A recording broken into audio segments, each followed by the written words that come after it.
am the root and offspring of David. We have been looking at the importance of Jesus' final words before our Bibles close with the Apostle John's response, who calls upon Jesus to come.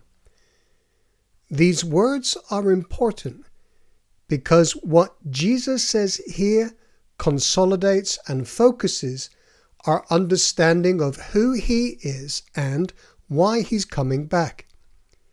Jesus as the Alpha and Omega is a powerful statement of his absolute deity and authority above all things. It is also a name that the Father gives himself in Revelation 21 verse 6 and 7. We know on this occasion that it is the Father because he refers to those who overcome as his sons.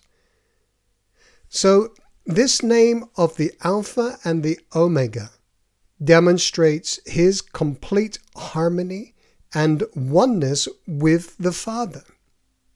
Hebrews 1 verse 3, speaking of Jesus, says this: "The Son is the radiance of God's glory and the exact representation of his being, sustaining all things by his powerful word. After he had provided purification for sins, he sat down at the right hand of the Majesty in heaven."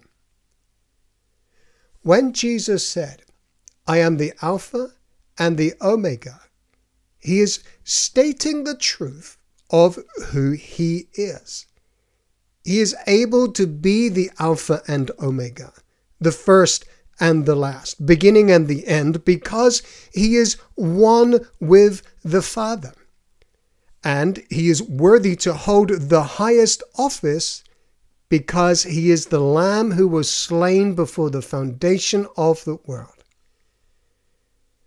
Jesus as the Alpha and the Omega is God in human form, but not the Adamic form from the dust, but the glorified form that awaits us also on his return.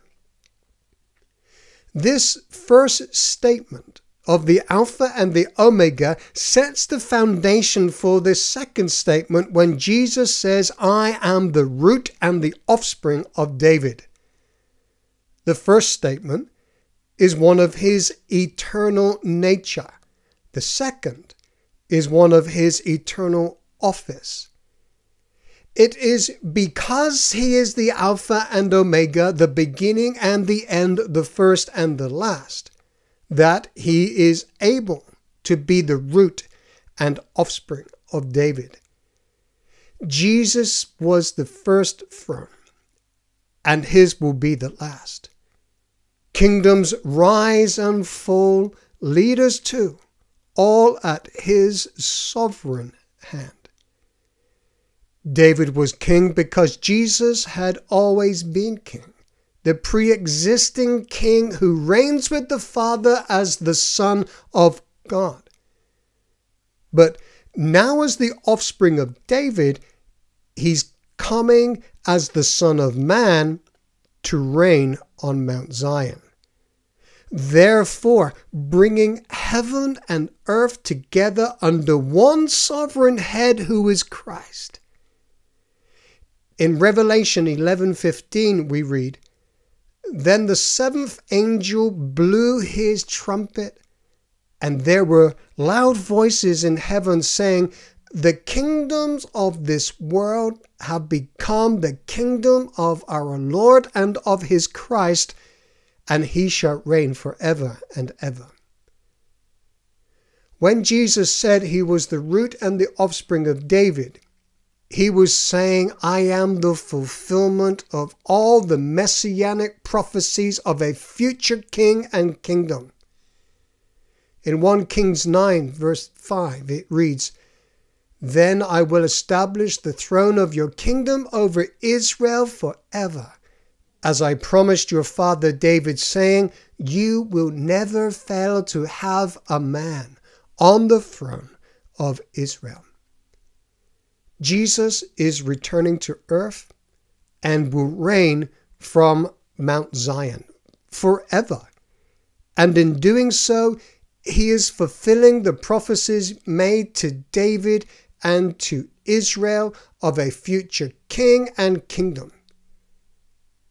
Is not the one who died for the sins of the world worthy to be its king also? There is no one else like him. No one else who is worthy to take the scroll and to open its seals. No one else who is above God and man, in which he is able to bring heaven and earth together in one new glorious kingdom over which he shall reign. Behold, your king, the King of all kings, is coming, and of the increase of his government and of peace there will be no end on the throne of David and over his kingdom, to establish it and to uphold it with justice and with righteousness from this time forth and forevermore. The zeal of the Lord of hosts will do this.